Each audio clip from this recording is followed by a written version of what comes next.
Good morning, नमस्कार। आप सभी का ग्रेविटी पॉइंट में स्वागत है। मैं सुरेश धर दुबे भूगोल की प्रैक्टिस श्रृंखला के साथ उपस्थित हूं। यह प्रैक्टिस श्रृंखला विशेष तौर पर टीजीटी, पीजीटी, यूजीसी एवं असिस्टेंट प्रोफेसर 2023 को ध्यान में रख करके तैयार की गई है। चैनल को सब्सक्राइब, लाइक एवं शेयर करने के लिए आप सभी का धन्यवाद। यदि आपने अभी तक चैनल को सब्सक्राइब नहीं किया तो चैनल को सब्सक्राइब करें, प्रमोट करें एवं लाइक करें, जिससे बेहतर वीडियो का नोटिफिकेशन आप लोगों तक सबसे पहले पहुँच सके। इस प्रैक्टिस श्रृंखला के साथ साथ हम लोग एक और कह सकते हैं मानचित्र द्वारा भारत के भूगोल की सीरीज की शुरुआत किए हैं, जिसके अंतर्गत हम लोग क्रम से एक एक खनिज पर प्रॉपर तरीके से चर्चा कर रहे हैं। आज का जो यह एपिसोड है, इसके अंतर्गत भी भारत में कुछ प्रमुख खनिज हैं जिसके संबंध में हम लोग चर्चा करेंगे। तो आइए चर्चा करते हैं। लेकिन इससे पूर्व यह भी जानकारी आपको दे देते हैं कि प्रत्येक वीडियो का जो पीडीएफ मटेरियल है यह टेलीग्राम चैनल पर उपलब्ध है, उसे वहाँ से आप डाउनलोड कर सकते हैं, जिसका लिंक नीचे कमेंट बॉक्स में दिया गया है। आज का जो सबसे पहला प्रश्न है, यहाँ पर लिखा है कुल जनसंख्या तथा कुल कृषि क्षेत्र के अनुपात को कहते हैं। यह एक प्रकार से आर्थिकीय भूगोल से संबंध रखने वाले प्रश्न हैं और भारत के भूगोल के परिप्रेक्ष्य में पूछा गया है। लेकिन फिर भी यहाँ पर अगर हम बात करें कि इस पर 4 प्रकार के कैलकुलेशन होते हैं। एक होता है अंकगणितीय घनत्व, एक होता है कृषि घनत्व, एक होता है आर्थिक घनत्व, एक होता है कायिक या क्रियात्मक घनत्व। अंकगणितीय घनत्व का तात्पर्य होता है कि कुल जनसंख्या डिवाइड बाई कुल क्षेत्र, कुल भूमि, अर्थात भारत की कुल जनसंख्या को कुल क्षेत्रफल से अगर भाग कर देते हैं तो इसको कहते हैं जनसंख्या घनत्व, या इसी को कहते हैं अंकगणितीय घनत्व। इसी प्रकार अगर कृषि घनत्व निकालना है तो हमको इसका कैलकुलेशन करना पड़ता है कृषि में संलग्न लोगों की संख्या, अर्थात जितने लोग कृषि में संलग्न है। जैसे वर्तमान में मान चलें कि भारत में जो कृषि में संलग्न लोगों की संख्या है मोर देन 50% है। और कुल कृषि योग्य भूमि, अर्थात जो भारत का कुल क्षेत्रफल है, क्या सभी कृषि योग्य तो है नहीं, उसमें से कुछ ही ऐसी भूमि है जहाँ पर कृषि होती है। तो कृषि में संलग्न लोगों की संख्या डिवाइड बाई कुल कृषि योग्य भूमि, यह जो अनुपात मिलता है इसको कहते हैं कृषि घनत्व। क्या कहते हैं? कृषि घनत्व। इसी प्रकार आर्थिक घनत्व की अगर बात करें तो जनसंख्या, अर्थात जो भारत की जनसंख्या है, डिवाइड बाई उत्पादन और संसाधन। तो जो हमारे संसाधन है या जो उत्पादन है, अगर इनका अनुपात जनसंख्या के सापेक्ष हम निकालते हैं तो यह जो हमको घनत्व मिलता है इसको कहते हैं आर्थिक घनत्व। इसी प्रकार कायिक या क्रियात्मक घनत्व जो होता है, यह कैलकुलेशन किया जाता है, कुल जनसंख्या को डिवाइड किया जाता है कुल कृषि योग्य भूमि से। तो यहाँ पर कुल जनसंख्या का कुल कृषि योग्य भूमि से जब हम विभाजन करते हैं तो जो अनुपात मिलता है उसे कहते हैं कायिक या क्रियात्मक घनत्व। इन चारों में स्पष्टता होनी चाहिए। और जो हमारा प्रश्न है वो प्रश्न ही लिखा है कुल जनसंख्या डिवाइड बाई कुल कृषि क्षेत्र, अर्थात ये डी वाला है। कौन सा है? डी वाला है। और इस आधार पर अगर हम आंसर की बात करें तो हमारा आंसर हो जाता है कायिक घनत्व। अगला प्रश्न यहाँ पर लिखा है निम्नलिखित में से कौन सी विशेषता सघन कृषि के लिए सर्वाधिक उपयुक्त है। यहाँ पर कृषि की कई प्रकार होते हैं जिसकी बृहद चर्चा तो हम लोग जब वेबर का औद्योगिक स्थानीयकरण का सिद्धांत है या वान थ्यूनन का कृषि स्थानीयकरण सिद्धांत है, वेबर का औद्योगिक अवस्थिति सिद्धांत है और वान थ्यूनन का कृषि अवस्थिति सिद्धांत है, तो वहाँ पर इसकी विशेष चर्चा की जाएगी। लेकिन अभी तो बस इतना समझना है हमको कि सघन कृषि का तात्पर्य होता है उच्च उत्पादकता दर। क्योंकि सघन का तात्पर्य है कि हम एक ही कह सकते हैं खेत में या एक ही क्षेत्र में एक वर्ष में 2 या 2 से अधिक फसलों को जब ग्रो करते हैं तो उसको कहते हैं सघन कृषि। और इसका एक ही उद्देश्य होता है उत्पादकता हमारी ज़्यादा होनी चाहिए। तो इसका आंसर हो जाना चाहिए उच्च उत्पादक दर। अगला प्रश्न लिखा है निम्नलिखित में से किसने भारतीय कृषि का वर्गीकरण 60 लघु, 13 मध्यम और 6 बृहद क्षेत्रों में विभक्त किया है? इसका आंसर है पी सेनगुप्ता। पी सेनगुप्ता ने ही भारतीय कृषि को 60 लघु, 13 मध्यम और 6 बृहद क्षेत्रों में विभक्त किया है। बाकी जसबीर सिंह, एसपी चटर्जी और एल डडले स्टाम्प ने क्या कहा है इसके विषय में चर्चा हम इसके पश्चात जब कह सकते हैं जो हमारा एपिसोड अगला प्रारंभ होगा, जिसके अंतर्गत हम लोग कुछ सिद्धांत पर ही चर्चा करेंगे, तो उसमें हम सभी पर प्रॉपर चर्चा करेंगे। अगला जो हमारा क्वेश्चन है यहाँ पर लिखा है खनन क्षेत्र है और एक तरफ खनिज है। तो खनन क्षेत्र को खनिज से हमको मिलान करना है कि कौन सा खनन क्षेत्र किस खनिज से संबंध रखता है। मलाज खंड की अगर हम बात करें तो मलाज खंड कहाँ पर है? यह आपका है मध्य प्रदेश में। यहाँ पर कौन सी खान है? तो यहाँ पर तांबे की खान है। कौन सी है? तांबे की खान है। इसी प्रकार अगर कुद्रेमुख की बात करें तो कुद्रेमुख कहाँ पे है? कर्नाटक में है। कर्नाटक में 2 जिला है, एक है चिकमंगलुरु, एक है चित्रदुर्ग। तो चिकमंगलुरु और चित्रदुर्ग जो कर्नाटक के 2 जिले हैं, यहाँ पर कुद्रेमुख और कुद्रेमुख की सबसे ऊंची चोटी का नाम है, मतलब दोदा बेटा की सबसे ऊंची चोटी का नाम है कुद्रेमुख। ये लौह अयस्क के लिए जानी जाती है। किसके लिए जानी जाती है? लौह अयस्क के लिए जानी जाती है। इसकी साइड लाइन में जो चर्चा हम कर रहे हैं, मतलब इसकी और चर्चा जो हमारी अलग से सीरीज चल रही है उसमें हम लोग किए हैं। फिर अगर हम बात करें कोरबा, कोरबा कहाँ है? छत्तीसगढ़ में है। और कोरबा किस लिए जाना जाता है? तो कोरबा जाना जाता है कोयले के लिए। किसके लिए जाना जाता है? कोयले के लिए। इसी प्रकार जो जादूगुड़ा की खान है, झारखंड में है, यहाँ पर यूरेनियम की खान है। किसकी है? यूरेनियम की खान है।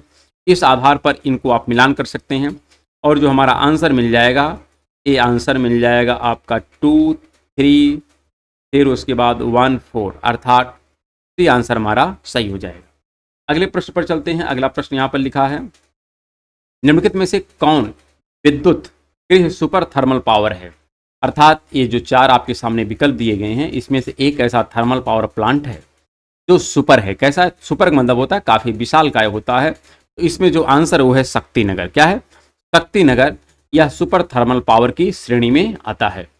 अगला जो प्रश्न है, भारत में पश्मीना ऊन प्राप्त होता है। तो जो बकरी है, बकरी से हमको पश्मीना ऊन प्राप्त होता है। तो जम्मू कश्मीर में जो बकरियां होती हैं, तो उस बकरियों से जो ऊन की प्राप्ति होती है उस ऊन का नाम होता है पश्मीना। तो पश्मीना जो ऊन है ये बकरी से प्राप्त होता है। अगला प्रश्न इसी प्रकार लिखा है, घाटशिला प्रसिद्ध है। अगर हम घाटशिला की बात करें तो घाटशिला है, फिर एक है मेसाबानी। तो मोसाबानी और घाटशिला 2 ऐसे तांबे के अयस्क के क्षेत्र हैं जो कहाँ पर है? झारखंड में है। तो झारखंड में 2 ऐसे क्षेत्र हैं, एक का नाम है मोसाबानी और एक का नाम है घाटशिला। और दोनों किस जिले में हैं? तो झारखंड के पूर्वी सिंहभूमि जिले में है। और यहाँ पर किसकी खान है? तो चाहे मोसाबानी हो चाहे घाटशिला, यहाँ पर तांबे की खान है। किसकी खान है? तांबे की खान है। इस आधार पर इस पर्टिकुलर प्रश्न का जो आंसर हो जाएगा वो हो जाएगा ए। अगला प्रश्न इसी प्रकार लिखा है, भारत में कच्चे ऊन का सबसे बड़ा उत्पादक है। तो कच्चे ऊन का जो सबसे बड़ा उत्पादक राज्य है वो है राजस्थान। कौन है? राजस्थान। वैसे जो ऊन की प्राप्ति होती है भारत में सर्वाधिक, वो भेड़ से ही होती है। लेकिन इसमें हम ये भी कह सकते हैं कि बकरियों का भी इंपॉर्टेंट रोल होता है। लेकिन अगर भेड़ पालन के दृष्टिकोण से हम देखें तो सर्वाधिक भेड़ कहाँ पर है? तो तेलंगाना में। तेलंगाना में सर्वाधिक भेड़ पालन होता है। अगर ऊन प्राप्ति की बात करें तो ऊन प्राप्ति में सर्वाधिक जो योगदान है राजस्थान का है, क्योंकि राजस्थान में भेड़ पालन के साथ साथ बकरी का भी पालन होता है। इसी प्रकार केंद्रीय भेड़ एवं ऊन संसाधन, केंद्रीय भेड़ एवं ऊन अनुसंधान जो संस्थान है यह कहाँ पर है? तो अविकानगर राजस्थान में। कहाँ पर है? अविकानगर में है। यहाँ से भी प्रश्न पूछे गए हैं। इसी प्रकार अगर बात करें कि शीर्ष ऊन उत्पादक राज्य कौन कौन से हैं, सर्वाधिक ऊन कहाँ पर प्रोड्यूस होता है? तो राजस्थान, जम्मू कश्मीर और तेलंगाना। अगर हम विश्व स्तर पर बात करें तो चीन में सर्वाधिक, उसके पश्चात ऑस्ट्रेलिया, उसके पश्चात न्यूजीलैंड। अगर बकरी पशुधन संख्या के आधार पर हम बात करें तो सर्वाधिक बकरी कहाँ पर पाई जाती है? तो राजस्थान में पाई जाती है। इस आधार पर हमारे इस प्रश्न का आंसर हो जाएगा डी। क्या हो जाएगा? डी। अगले प्रश्न पर चलते हैं। अगला प्रश्न यहाँ पर लिखा है, उदयपुर की जावर खानी किस लिए प्रसिद्ध हैं? तो यहाँ पर उदयपुर कहाँ है? उदयपुर राजस्थान का एक कह सकते हैं जिला है और वहाँ की एक खान है जिसका नाम है जावर की खान। क्या नाम है? जावर की खान। तो जावर की खान क्यों जानी जाती है? तो यह जस्ता के लिए जानी जाती है। किसके लिए जानी जाती है? जस्ता। तो जावर की खान में जस्ता पाया जाता है, साथ में जस्ते के साथ सीसा पाया जाता है और चांदी। तो जहाँ पर जस्ता होता है वहीं पर सामान्यतया चांदी भी होता है, वहीं पर सामान्यतया सीसा भी होता है। इस आधार पर हम जावर की खान को शीशे के दृष्टिकोण से भी जानते हैं, लेकिन चूंकि यहाँ पर विकल्प में केवल जस्ता ही हमारे सामने है, इसलिए उदयपुर की जो जावर खान है यह किसके लिए प्रसिद्ध है? तो जस्ता के लिए प्रसिद्ध है। अगले प्रश्न पर चलते हैं। अगला प्रश्न यहाँ पर लिखा गया है, निम्नलिखित में से कौन सा सुमेलित नहीं? अर्थात सभी सुमेलित हैं, सिर्फ एक विकल्प यहाँ पर सुमेलित नहीं है। यहाँ पर जो पतरालू है ये कहाँ पर है? झारखंड में है। तालचर कहाँ है? उड़ीसा में है। रामगुंडम कहाँ है? तो रामगुंडम आपको कहाँ मिलेगा? रामगुंडम मिलता है तेलंगाना में। कहाँ मिलता है? तेलंगाना में। और सिंगरौली कहाँ है? तो सिंगरौली आपका उत्तर प्रदेश में है। कहाँ पर है? उत्तर प्रदेश में है। साथ में हम ये भी डिस्कस किए थे अतीत में कि सिंगरौली एक प्रकार से कोयले की खदान भी है जो सोन नदी के बेसिन में है। किस नदी बेसिन में है? सोन नदी के बेसिन में है। लेकिन ये जितने भी स्थान लिखे गए हैं ये जल विद्युत परियोजनाएं हैं। कौन सी परियोजनाएं हैं? जल विद्युत परियोजनाएं। तो जो सिंगरौली जल विद्युत परियोजना है यह उत्तर प्रदेश में है, जबकि सिंगरौली जो कोयले की खान है जो सोन नदी के ही क्षेत्र में है वह कहाँ पर है? तो मध्य प्रदेश में है। तो इस आंसर को आप प्रॉपर ढंग से समझ करके जवाब दीजिएगा। तो यहाँ पर आंसर हमारा हो जाएगा सी, क्योंकि रामगुंडम कहाँ पर है? तेलंगाना में है, ना कि तमिलनाडु में। तो यही हमारा आंसर हो जाएगा। बाकी सब यहाँ पर सही मिलान है। अगला यहाँ पर लिखा गया है कि सूची 1 को सूची 2 से सुमेलित करना है। अंकलेश्वर यहाँ पर क्या है? तो यहाँ पर खनिज तेल। फिर अगर बात करें मडुआडी, तो मडुआडी में डीजल रेल इंजन का प्रोडक्शन होता है। अगर हम बंगलुरु की बात करें तो बंगलुरु में क्या है? वैमानिकी है, मतलब जो विमान एविएशन होता है उसके लिए बात करते हैं। कटनी है तो वहाँ पर सीमेंट है। तो इसको आप मिलान कर सकते हैं। मडुआडी आपका डीजल वाला है, बेंगलुरु आपका वैमानिकी है और कटनी क्या है? सीमेंट है। तो इनको आप इस आधार पर मिलान कर सकते हैं। अगर बात करें अंकलेश्वर कहाँ है, तो अंकलेश्वर आपका कहाँ मिलता है? तो ये गुजरात में मिलता है। मडुआडी आपका बनारस यानी उत्तर प्रदेश में है। बंगलुरु कहाँ है? तो कर्नाटका में है। कटनी कहाँ है? तो मध्य प्रदेश में है। और इस आधार पर हमारा जो प्रॉपर आंसर हो जाएगा वो हो जाएगा 4, 3, 2, 1। क्या? 4, 3, 2, 1, अर्थात यहाँ पर डी आंसर सही हो जाएगा। अगला प्रश्न यहाँ पर लिखा है सिक्किम में रंगपो प्रसिद्ध है। तो सिक्किम में भोटांग, रंगपो, पाचे खाने, 3 खाने हैं, ध्यान रखिएगा। क्या क्या है? भोटांग है, रंगपो और पाचे खानी। ये 3 खाने हैं कहाँ पर? सिक्किम में। और तीनों किस लिए जानी जाती हैं? यह जो खान है, अगर हम इसके विषय में ज़्यादा डिस्कस करें तो यहाँ पर हम कह सकते हैं ये तांबे की खान है। किसकी खान है? तांबे की खान है। लेकिन इसके अलावा यहाँ पर जस्ता भी मिलता है और सीसा भी मिलता है। आपसे प्रश्न पूछा जाता है कि भोटांग, रंगपो और पाचे खानी किसके लिए जानी जाती है? तो वहाँ पर तांबा भी है, वहाँ पर सीसा भी है, वहाँ पर जस्ता भी है। और ये कहाँ पर है? तो यह सिक्किम में है।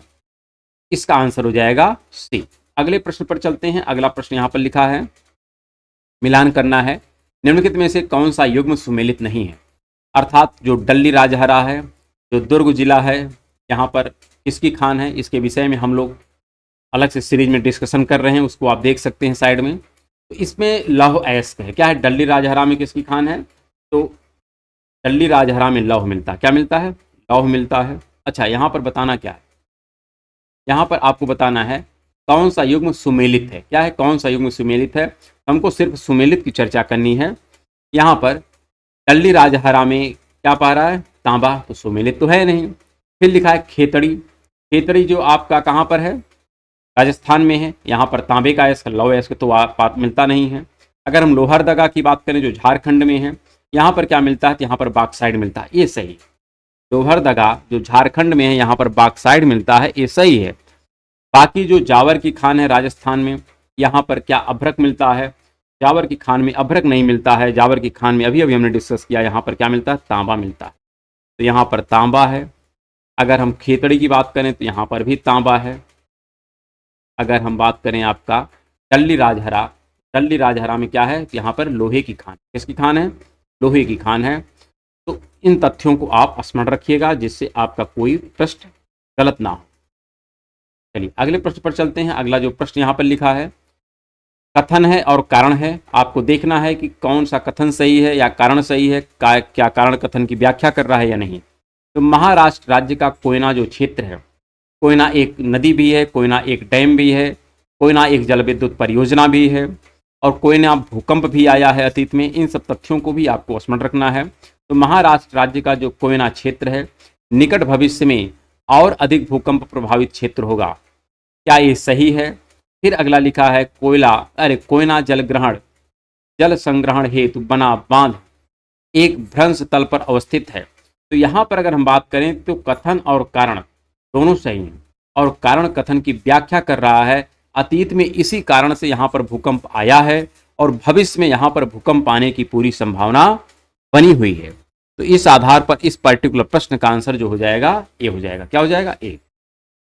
अगला प्रश्न लिखा है भारत में सर्वाधिक मोटा कोयला संस्तर कहाँ पाया जाता है? तो इसका सीधा सीधा आंसर है खरिया, जो झारखंड में है। कहाँ पर है? झारखंड में है। तो यहाँ पर सबसे मोटा कोयला पाया जाता है। बाकी भी सब क्षेत्र कोयले के ही हैं, लेकिन वहाँ पर कोयले का जो लेयर है वो उतना मोटा नहीं है जितना झरिया में है।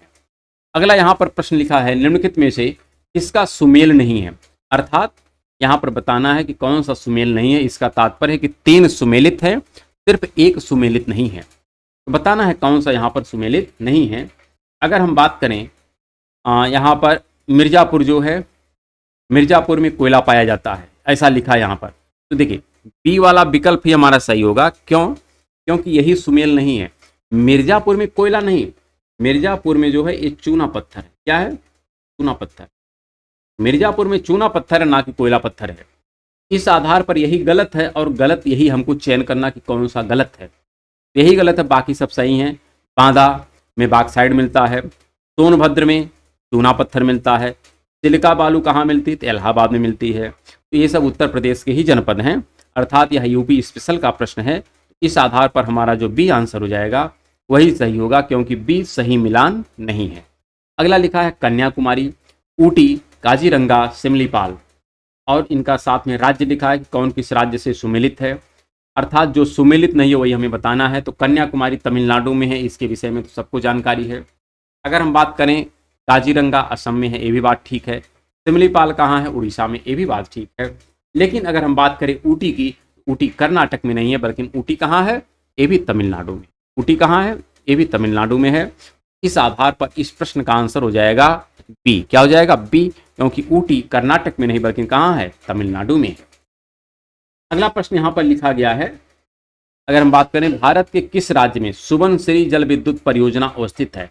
तो सुबनसिरी है, धनसिरी है, काबनी, भवानी, नोइल, ये सब जो, अरे सुबनसिरी, धनसिरी, फिर वहाँ पर कोपिल है, ये सब नदियाँ जो हैं कहाँ पर हैं? ब्रह्मपुत्रा की सहायक हैं। किसकी सहायक हैं? ब्रह्मपुत्रा की सहायक हैं। और ये भी ध्यान रखना है कि जो सुबनसिरी जल विद्युत परियोजना है ये कहाँ पर है? तो अरुणाचल प्रदेश में है। कहाँ पर है? अरुणाचल प्रदेश में है। इस पर हम लोग चर्चा अलग से किए हैं, जो नदियों का सेक्शन है वहाँ पर हमने इसको डिस्कस किया है, और इस पर अलग से डिस्कशन, और हम जो सीरीज हमारी चल रही मानचित्र द्वारा भारत के भूगोल, उसमें हम अलग से इस पर विस्तृत चर्चा करेंगे। यहाँ पर अगला प्रश्न लिखा है, निम्नलिखित में से किसका सुमेल नहीं है? अर्थात 3 सुमेलित है, सिर्फ एक सुमेलित नहीं है, वही बताना है कि कौन सा सुमेलित नहीं है। लिखा है एल्युमिनियम, एल्युमिनियम राउरकेला। क्या एल्युमिनियम राउरकेला में है? राउरकेला जो कह सकते हैं लौह इस्पात संयंत्र है, जो उड़ीसा का राउरकेला है, यहाँ पर लौह इस्पात संयंत्र है, ऐसा हमने डिस्कस किया है। इस आधार पर अगर बात करें तो यही सुमेल नहीं करता है, अर्थात यही मेरा आंसर हो जाएगा, क्योंकि यही सुमेलित नहीं है। बाकी अगर बात करें तांबा, तो तांबा नाम रूप में पाया जाता है, ये बात तो पूरी तरीके से सही। नाम रूप कहाँ पर है? तो यह असम में है। मशीन औजार पिंजौर में, जो हरियाणा का पार्ट है। इसी प्रकार भारी विद्युत उपकरण, ये कहाँ पर है? तो रानीपुर, जो उत्तर प्रदेश का है। और यही लेटेस्ट, अगर हम बात करें भारत का जो सबसे लेटेस्ट टाइगर रिजर्व है वो यही रानीपुर बनाया गया है, जो भारत का उत्तर प्रदेश का चौथा टाइगर रिजर्व है। और पूरे भारत का अगर देखा जाए तो 54 नंबर पर यह टाइगर रिजर्व आता है, जो चित्रकूट के समीप है और उत्तर प्रदेश के झांसी जिले में स्थित है। तो इस आधार पर हमारा कौन सा विकल्प नहीं सुमेलित है? वो है पहला, क्योंकि राउरकेला जो उड़ीसा का है, यहाँ पर लौह इस्पात संयंत्र है, ना कि एल्युमिनियम का संयंत्र है। इसी प्रकार अगर हम बात करें, वैसे अगर एल्युमिनियम की बात करें तो आपका रेणुकूट मिलता है। कहाँ मिलता है? रेणुकूट मिलता है। अगला यहाँ पर प्रश्न है, भारत में सर्वोच्च श्रेणी का संगमरमर, अर्थात भारत में सबसे उत्तम क्वालिटी का संगमरमर कहाँ पाया जाता है? तो वैसे तो संगमरमर ज़्यादातर राजस्थान में ही पाए जाते हैं, लेकिन वो भी सबसे उत्तम क्वालिटी का कहाँ है? तो मकराना पर है। कहाँ पर है? मकराना। मकराना का जो संगमरमर है सबसे उच्च क्वालिटी का माना जाता है। अगला प्रश्न यहाँ पर लिखा है, कोयला उत्पादक गोंडवाना शैल भारत में नदी घाटियों में पाई जाती है। तो जो कोयला उत्पादक गोंडवाना शैल है, ये तो बात ठीक है ना, कि जो कोयला का उत्पादक क्षेत्र कहाँ पर है? गोंडवाना शैल में है। और गोंडवाना का क्षेत्र कौन सा है? तो जो आपका दामोदर नदी है, सोन नदी है, महानदी है, तो ये सब जो क्षेत्र हैं ये कहीं न कहीं गोंडवाना क्षेत्र में ही हैं, और वहाँ पर कोयले का बहुत अच्छा निक्षेप पाया जाता है।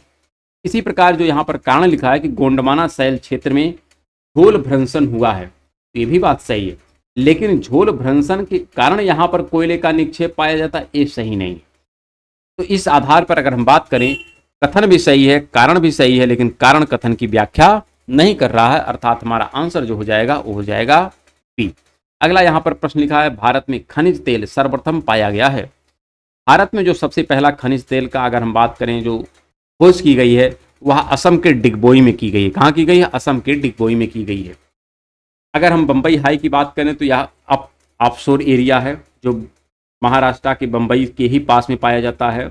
इसी प्रकार नाहरकटिया की बात करें तो यह भी असम में है। अंकलेश्वर की बात करें तो यह गुजरात में है। कहाँ पर है? गुजरात में है।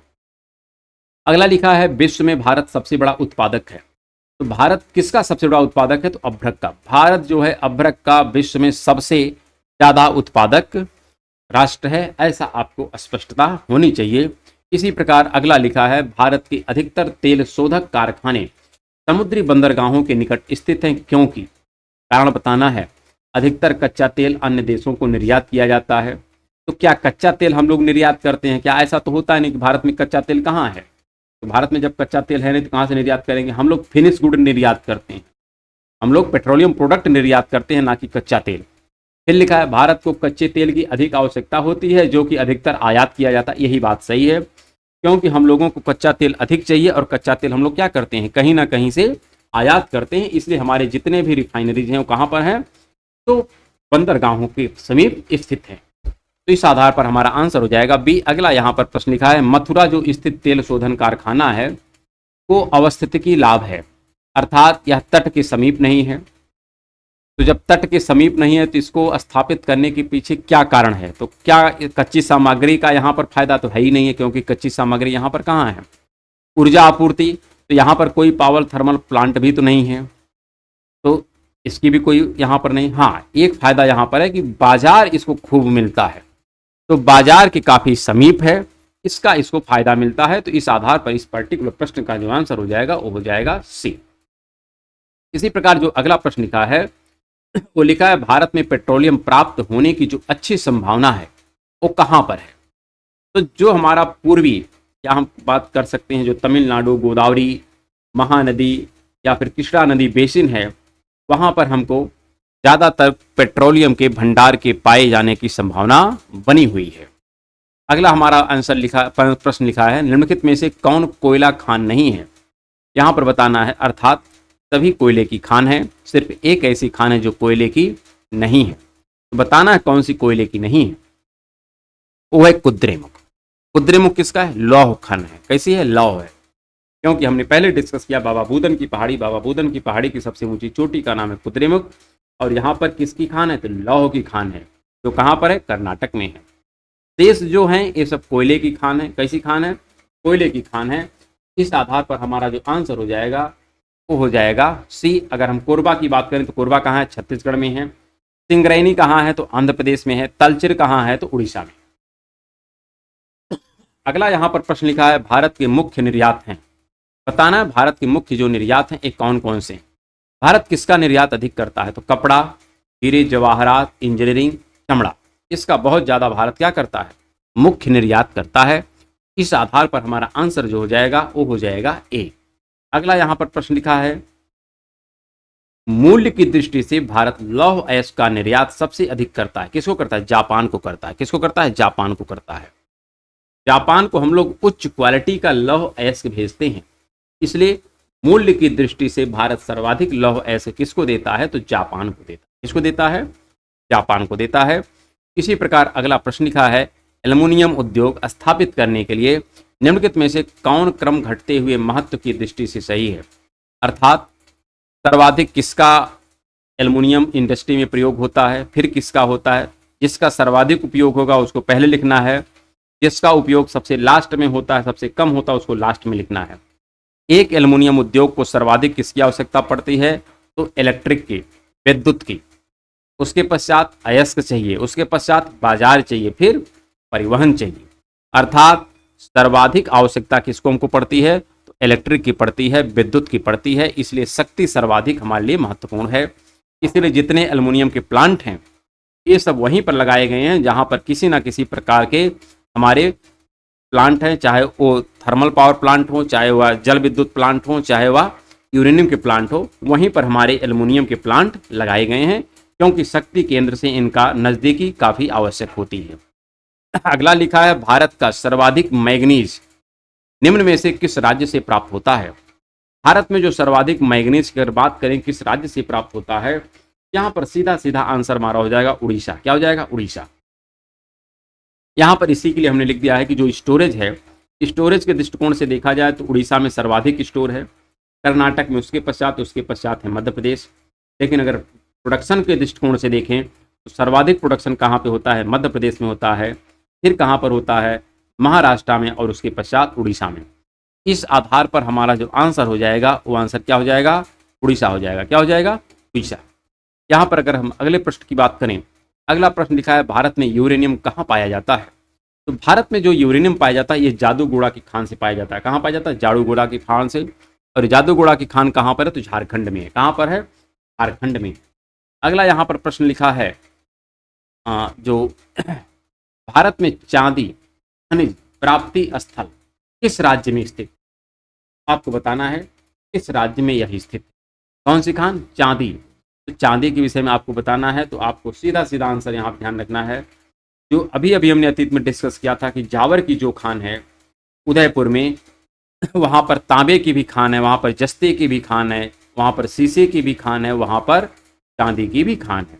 तो अर्थात हम क्या कह सकते हैं, हमारा आंसर हो जाएगा राजस्थान। और राजस्थान में भी कौन सी खान है, तो जावर की खान है जो उदयपुर में है। यहाँ पर चांदी पर्याप्त मात्रा में हमको प्राप्त होता है। अगला प्रश्न लिखा है यहाँ पर, भारत में एशिया का बृहत्तम तेल शोधन कारखाना स्थापित है। जो एशिया का बृहत्तम, अगर हम बात करें एशिया नहीं बल्कि पूरी दुनिया का सबसे बड़ा जो तेल शोधन कारखाना है वो कहाँ पर है, तो जामनगर में है। कहाँ पर है, जामनगर में है। और यह रिलायंस इंडस्ट्री के द्वारा ऑपरेट होता है, अर्थात यह प्राइवेट निजी सेक्टर का एक रिफाइनरी है, अर्थात गवर्नमेंटेड नहीं है। जामनगर में है। और जामनगर कहाँ है, गुजरात में। यह गुजरात का प्लांट है और यह विश्व का सबसे बड़ा तेल शोधन कारखाना है। अगला जो प्रश्न यहाँ पर लिखा है, यहाँ पर मिलान करना है कि कौन सा सुमेलित नहीं, अर्थात 3 सुमेलित हैं, सिर्फ एक सुमेलित नहीं है, वो बताना है कौन सा सुमेलित नहीं है। लिखा है मदुरई, क्या मदुरई में थोरियम पाया जाता है। फिर लिखा है कोरापुट, क्या कोरापुट में अगर हम बात करें, आपको बताना है क्या कोरापुट में मोनाजाइट पाया जाता है। फिर गया, गया जो बिहार में है, यहाँ पर क्या यूरेनियम पाया जाता है। फिर लिखा है कोल्लम, कोल्लम केरल में है, क्या यहाँ पर तांबा पाया जाता है। तो हमारा जो दक्षिणी भारत है वहाँ पर तांबे का ज़्यादा भंडार नहीं है। इस आधार पर जो हमारा कोल्लम है, यहाँ पर ध्यान रखिएगा तांबे का बहुत ज़्यादा भंडार नहीं है, इसलिए हमारा आंसर जो हो जाएगा डी हो जाएगा। बाकी जो गया बिहार का पार्ट है वहाँ पर यूरेनियम के भंडार पाए जाते हैं। कोरापुट जो उड़ीसा का पार्ट है, यहाँ पर मोनाजाइट मिट्टी पाई जाती है और मोनाजाइट मिट्टी से ही हम लोग बाद में थोरियम की प्राप्ति करते हैं। बाकी मदुरई जो तमिलनाडु का, वहाँ पर थोरियम ही पाई जाती है। इस आधार पर हमारे 3 सही हैं, सिर्फ डी वाला गलत है। अगला यहाँ पर प्रश्न लिखा है, बताना है कौन सा यहाँ पर सुमेलित नहीं है, अर्थात 3 सुमेलित हैं, सिर्फ एक सुमेलित नहीं है। यह इंटरनेशनल स्तर का प्रश्न है, अर्थात तो यहाँ पर हमको बताना है कि जो तांबा है क्या कटंगा की खान से पाया जाता है, तो बिल्कुल सही है। फिर लिखा हीरा, बाकी हम इस पर चर्चा अलग से करेंगे, जो हमारा अलग से एपिसोड चल रहा है, जो सीरीज चल रही है मानचित्र द्वारा भारत का भूगोल, उसमें इन सब पर हम अलग से चर्चा कर रहे हैं, उसे भी आप साइड में देखते रहिए। हीरा की जो खान है एक किम्बरले की खान, ये भी पूरी तरीके से सही है। चांदी की जो खान है ये बुट्टे में है, ये भी सही है। लेकिन जो सोना की खान है ये मिसाबी में नहीं पाई जाती, बल्कि मिसाबी में किसकी खान है, तो मिसाबी में लोहे की खान है। किसकी खान है, लोहे की खान। इस आधार पर यह आंसर सही नहीं है, बाकी सब सही हैं। और यही बताना कि कौन सा सुमेलित नहीं है, तो इसलिए यही आंसर हमारा सही हो जाएगा, क्योंकि यही सुमेल नहीं करता, बाकी सब सुमेलित हैं। अगला लिखा है यहाँ पर कि हमको फिर से क्या करना है, सुमेलित करना है और बताना है कौन सा सही सुमेलित नहीं है, अर्थात 3 सुमेलित हैं, सिर्फ एक सुमेलित नहीं है। लिखा है चंदरपुर, फिर लिखा है खेतड़ी, हम्माम, हासन। बताना है कि क्या चंदरपुर कहाँ है, क्या महाराष्ट्र में है। फिर पूछ रहा है आपको, तो हाँ चंदरपुर महाराष्ट्र में, ये ठीक है। खेतड़ी राजस्थान में, ये भी ठीक है। लेकिन जो लिखा है खम्माम, क्या लिखा है, खम्माम, तो खम्माम ध्यान रखिएगा यह मध्य प्रदेश में नहीं है, बल्कि कहाँ पर है, तेलंगाना में है। कहाँ पर है, तेलंगाना में है, तो यह स्पष्ट होना चाहिए। साथ में जो हासन लिखा है, हासन कर्नाटक में, ये ठीक है। तो हासन कर्नाटक में सही है, लेकिन खम्माम मध्य प्रदेश में नहीं, बल्कि कहाँ पर है, तेलंगाना में है। और जितने स्थान लिखे गए हैं ताबा खादान के क्षेत्र हैं। किसके क्षेत्र हैं, ताबा खादान के क्षेत्र हैं। ताबा खादान के क्षेत्र और इनका सम्मेलन है। और इस आधार पर जो आज का हम प्रैक्टिस का एपिसोड था, इसे आज यहीं समाप्त करते हैं। कल हम लोग पुनः एक अलग से एपिसोड में जो अन्य कुछ प्रमुख खनिज संसाधन है उस पर डिस्कशन करने के लिए उपस्थित होंगे। तब तक के लिए नमस्कार, धन्यवाद। जो अलग से सीरीज चल रही है उस पर भी आप लोग अपना पूरा ध्यान अट्रैक्ट करें कि जिससे आपको प्रत्येक जो खनिज है उससे संबंध रखने वाले जितने भी महत्वपूर्ण तथ्य हैं उसकी चर्चा वहाँ पर आप डिटेल में देख सकते हैं। ठीक है, कल मिलते हैं, तब तक के लिए नमस्कार, धन्यवाद।